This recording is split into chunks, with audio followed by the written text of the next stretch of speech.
પેટા ચૂંટણીનો મતદાનનો દિવસ વહેલી સવારથી જ મતદારોમાં ભારે ઉત્સાહ, વૃદ્ધ મતદારોમાં પણ અનેરો ઉત્સાહ જોવા મળી રહ્યો છે। ગ્રામ્ય વિસ્તારની અંદર મતદારોનો ભારે ઉત્સાહ જે છે તે જોવા મળી રહ્યો છે। લાંબી કતારો હોવાના કારણે આ રીતે મતદારો જે છે તે રાહ જોઈને બેઠા છે કે ક્યારે મતદાન મથકો પરનું ભારણ જે છે તે હલકું થાય અને તેઓ મતદાન કરવા જાય તે પ્રકારની સ્થિતિ જોવા મળી રહી છે। તમામ લોકો ગામઠી પહેરવેશ સાથે સજ્જ મતદારો જે છે તે જોવા મળી રહ્યા છે। અનેરો ઉત્સાહ જે છે તે મતદારોની અંદર પણ હોય છે અને તે અંતર્ગત અત્યારે હાલ મતદારો છે મતદાન કરવા માટે આવે છે। કયા મુદ્દાઓને ધ્યાનમાં રાખીને મતદાન કરશો આજે? ઓહો, અમે ભાજપમાં હાલશે ભાઈ, ભાજપમાં હાલશે। હા, શું કાકા તમે શું કહો છો? મોદી સાહેબ હમો લમણો વાળ છે કે ઉપર મોદી સાહેબ છે ને આજ મોદી સાહેબ બધું પૂરે છે એટલે અમને બહુ એ બે છે।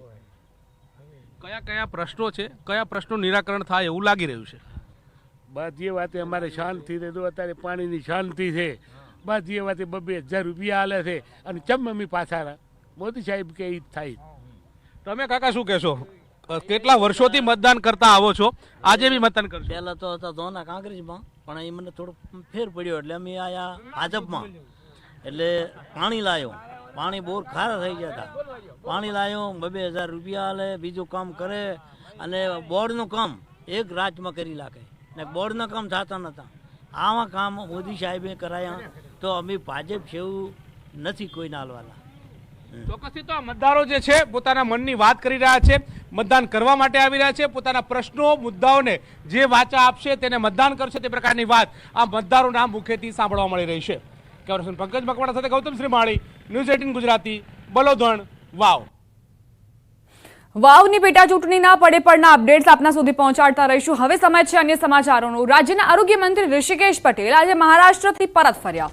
ખ્યાતિ હોસ્પિટલ કાંડને લઈ મહારાષ્ટ્રના ચૂંટણી પ્રચાર વચ્ચે પરત ફર્યા। મંત્રી ઓફિસમાં જ ખ્યાતિ હોસ્પિટલ મોત કાંડ મુદ્દે બેઠક યોજશે।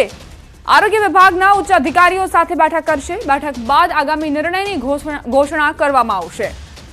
અમદાવાદની ખ્યાતિ હોસ્પિટલ કાંડમાં જે 2 લોકોના મોત થયા ત્યારબાદ હોબાળો કરવામાં આવ્યો। પરિવારજનોએ આક્રોશ ઠાલવ્યો અને આખી હકીકતો ખુલી કે કઈ રીતે PMJAY યોજના અંતર્ગત આ લોકો સરકાર પાસેથી પૈસા ખંખેરતા હતા। જે વ્યક્તિઓને, જે દર્દીઓને જરૂર ન હોય તેમની પણ એન્જિયોપ્લાસ્ટી કરી દેતા હતા, સ્ટેન્ડ મૂકી દેતા હતા અને ત્યારબાદ સરકારમાં ક્લેમ કરીને પૈસા મેળવતા હતા। હવે આ જ આખા કાંડને લઈને આરોગ્ય મંત્રી ઋષિકેશ પટેલ જે મહારાષ્ટ્રથી પરત ફરતા જ એક્શનમાં આવી ચૂક્યા છે। આ આખા કાંડને લઈને બેઠકો કરશે, ઉચ્ચ અધિકારીઓ સાથે બેઠક કરીને આખી ઘટનાની સમીક્ષા કરશે અને ત્યારબાદ કાર્યવાહી કડક કરવામાં આવશે। ગઈકાલે પણ પૂર્વ ડેપ્યુટી CM નીતિન પટેલે કહ્યું હતું કે સરકાર આજે આખા કાંડમાં કડક વલણ અપનાવશે અને જે લોકો પણ જવાબદાર છે, જે લોકો પણ આરોપી છે તેમને છોડવામાં નહીં આવે। આજે રાજ્યના આરોગ્ય મંત્રી ઋષિકેશ પટેલ મહારાષ્ટ્ર પ્રવાસથી પરત ફર્યા છે અને પહેલી જ પ્રાથમિકતા તેમની આ ખ્યાતિ હોસ્પિટલ કાંડને લઈને જાણકારી મેળવવી। સંવાદદાતા ગીતા મહેતા જોડાઈ ગયા છે વધુ જાણકારી સાથે। ગીતા, આરોગ્ય મંત્રી ઋષિકેશ પટેલ બેઠક યોજશે ખ્યાતિ હોસ્પિટલ કાંડને લઈને, શું વિગતો? જી, આરોગ્ય મંત્રી ઋષિકેશ પટેલ મહારાષ્ટ્ર ચૂંટણી પ્રવાસે હતા, પરંતુ ખ્યાતિ જે પ્રકારે 2 લોકો ખ્યાતિ હોસ્પિટલમાં જે પ્રકારે ઇલીગલ રીતે 2 લોકોના મોત થયા તેના પગલે તેઓ ચૂંટણી પ્રવાસ ટૂંકાવીને આજે પરત ફર્યા છે। તેમની રાહ જોવાઈ રહી છે। થોડી જ વારમાં આરોગ્ય વિભાગના ઉચ્ચ અધિકારીઓ સાથે ઋષિકેશભાઈની બેઠક શરૂ થશે। ખાસ કરીને સમગ્ર ઘટનાનો સીધા ટેલિફોનિક રીતે તો બન્યો હતો, પરંતુ તમામ અધિકારીઓની જે ટીમ એક જાત તપાસ માટે પણ ગઈકાલે હોસ્પિટલમાં ગઈ હતી, તેની પાસેથી તેઓ રિપોર્ટ મેળવશે, ચર્ચા કરશે અને જરૂર જણાય તો હોસ્પિટલની મુલાકાત પણ લઈ શકે છે। પરંતુ હાલ હોસ્પિટલની મુલાકાતનું કોઈ એમનું શેડ્યુલ તય નથી। હાલ તો ઉચ્ચ અધિકારીઓ સાથે બેઠક કરશે અને ત્યારબાદ તેમના જે કંઈ પણ નિર્ણય હશે આ હોસ્પિટલ મુદ્દે પરિવારજનો, જે મૃતકના પરિવારજનો છે તેના મુદ્દે તેઓ જાહેર કરશે। ઉચ્ચ અધિકારીઓ સાથે બેઠક છે, પરંતુ બેઠક હજી શરૂ થઈ નથી। ઋષિકેશભાઈ પટેલ આવતા જ બેઠકની શરૂઆત થશે। જી, આભાર ગીતા જાણકારી આપવા માટે।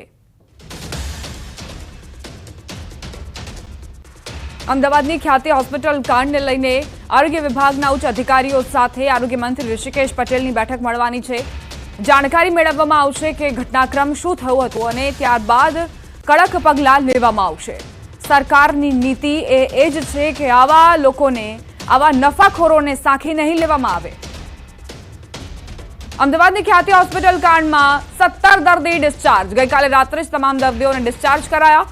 હોસ્પિટલમાં હાલ એક પણ દર્દી નથી. કુલ 17 દર્દીને રજા અપાઈ. હાલમાં 2 દર્દીના મોત મામલે તપાસ યથાવત. બંને મૃતકોના પીએમ રિપોર્ટ બાદ ખબર પડશે કે આખરે મોતનું સાચું કારણ શું હતું.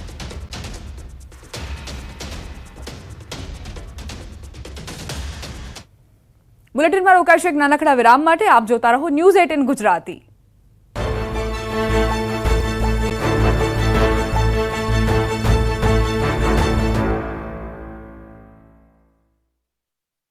ભાઈ એક પંપ 15 દિવસથી રાઉન્ડમાં છું, મારું ડીએપી ખાતર જ નથી. ખેડૂતો હાલ શિયાળુ પાકની વાવણીમાં તૈયારીઓમાં લાગી ગયા છે, ત્યારે અંબાજી પંથકનો ખેડૂતો માટે ડીએપી ખાતરની અછત સૌથી મોટી મુશ્કેલી બની છે. દાંતા તાલુકામાં આદિવાસી ખેડૂતોને ડીએપી ખાતર પૂરતા પ્રમાણમાં ન મળતા હોવાની રાવ ઉઠી છે. સમગ્ર તાલુકામાં ખાતરનો એકમાત્ર ડેપો દાંતામાં આવેલો છે, જ્યાં હાલ ડીએપી ખાતરની ભારે અછત જોવા મળી રહી છે. એટલું જ નહીં, ખેડૂતોને પૂરતા બિયારણ પણ નથી મળી રહ્યા. આસપાસના ગામડાના ખેડૂતો વારંવાર ભાડું ખર્ચીને ખાતર અને બિયારણ માટે દાંતા ધક્કા ખાઈ રહ્યા છે, પરંતુ તેમને ખાતર અને બિયારણ વગર જ પરત ફરવું પડે છે. ખાતર ડેપોમાં માત્ર યુરિયા ખાતરનો જથ્થો પડ્યો છે, પરંતુ ખેડૂતોને હાલ વાવણી માટે ડીએપી ખાતરની વધારે જરૂર છે, જે અત્યારે ખેડૂતોને મળી નથી રહ્યું. ખેડૂતોનું કહેવું છે કે શિયાળુ સિઝનની વાવણીનો સમય થઈ ગયો છે.